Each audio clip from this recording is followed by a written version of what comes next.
আপনারা কি একটা জিনিস খেয়াল করেছেন? এর আগে যে কোনো দুর্যোগ বা দুর্ঘটনা ঘটলে অল্প কিছু সেলিব্রিটি বা সংস্থা সাহায্য করতে নামতো।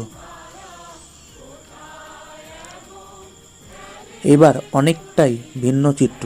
সারা দেশে সাধারণ মানুষ যেভাবে পারছে নেমে গেছে, যার যার অবস্থা থেকে যে যা পারছে করতেছে।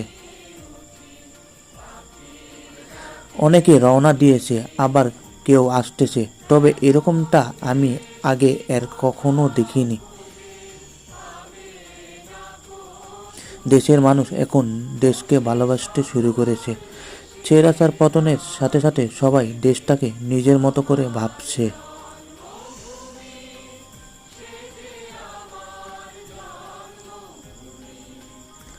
এর থেকে আর সুন্দর কি হতে পারে বাংলাদেশের জন্য?